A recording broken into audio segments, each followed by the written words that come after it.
In the last video, we created this handle. Before we go any farther, let's click on the handle or the name over here,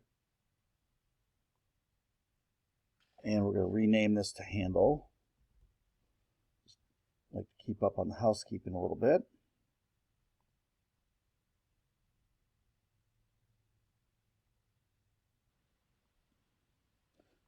So if you remember, we created this on the top plane, and if I come up here to my heads up toolbar, click my view orientation, if I click on this top view here, that top plane, I'm looking down on it.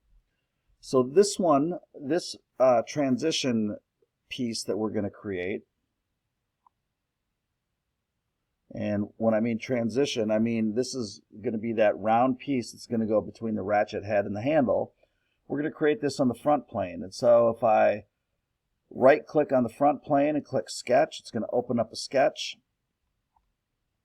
And now you can see where it created the front plane. It's perpendicular to the top plane. And so I'm looking now at that handle at the end. If I tilt this up, you can see that.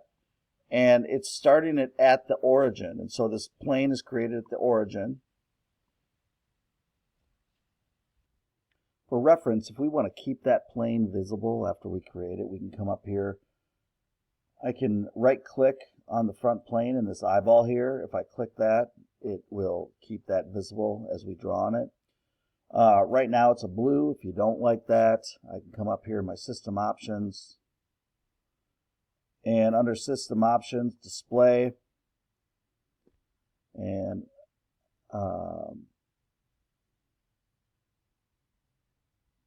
you can see that I've got display shaded planes checked. So if I want to change the color or the transparency of the plane, I can go under document properties, and under plane display, I can change it here. I can change the front face, back face color. I can change the transparency of it as well. So totally up to you, but a lot of people like to change planes and make them different colors so they're easier to see.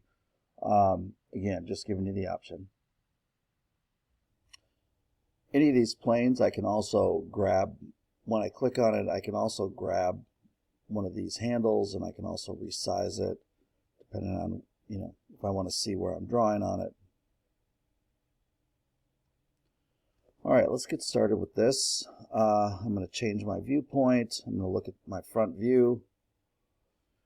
And we've already opened the sketch on this plane, so I'm going to select circle. And I'm going to hover over the origin, and you can see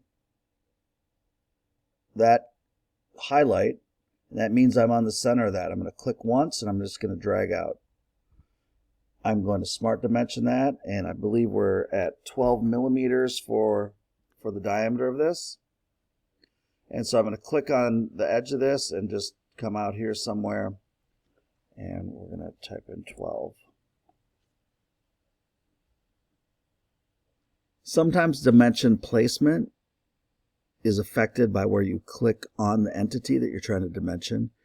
Here I brought out the dimension straight, and it's dimensioning the circle fine, but it also looks like maybe you're dimensioning, a square piece. But if I take this and I move this around, I can move it up here like this. And if I come up to the top, now it looks like more of a horizontal dimension. There's nothing right or wrong. It just gives you the option. And in this case here, you can see if I come up here and place this, and I've got my arrows on the outside, I can also change this by clicking on this arrow. If I can get to it on that dot at the end of the arrow. Sometimes a little hard to get, but if I click on either one of these dots, a little menu will come up. And here my arrow changed to 1. It had arrows inside the, 2 arrows inside the circle. Now there's just an arrow pointing to the diameter. And I should be able to get a menu that comes up.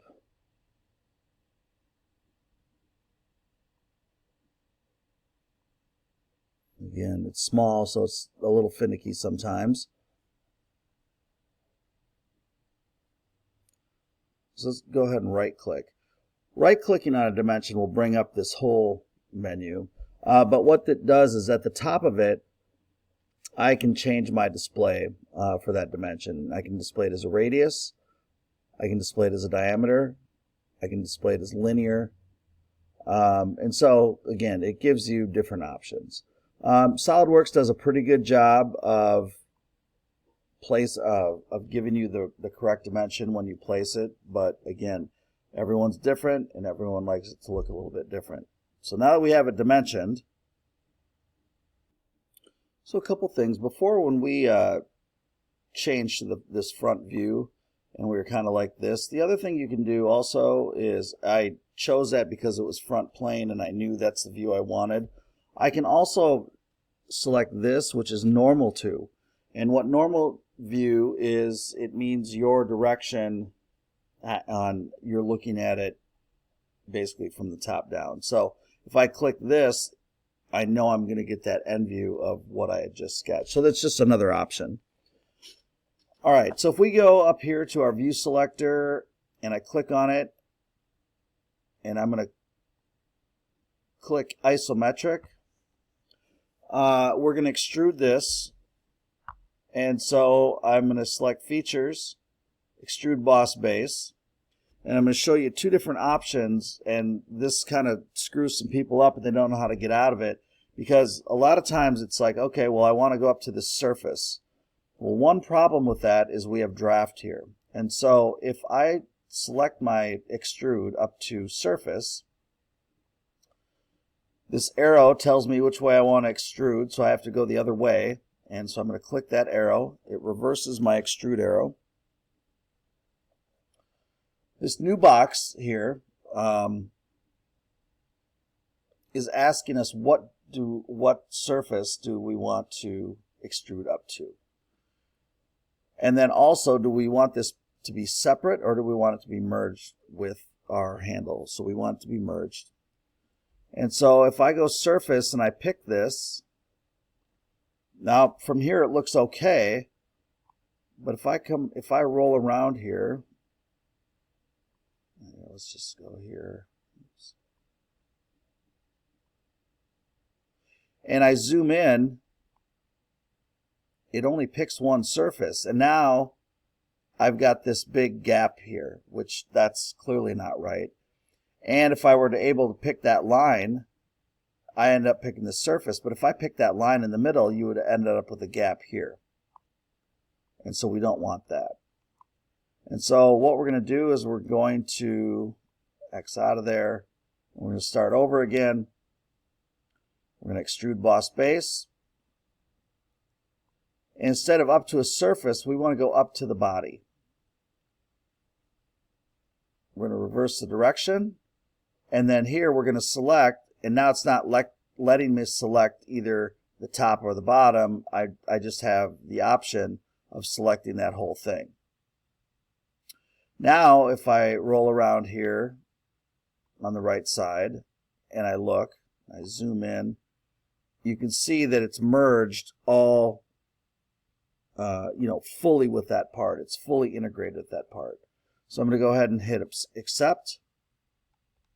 And now I've got my transition piece done. Go ahead and you can change this to either transition or neck.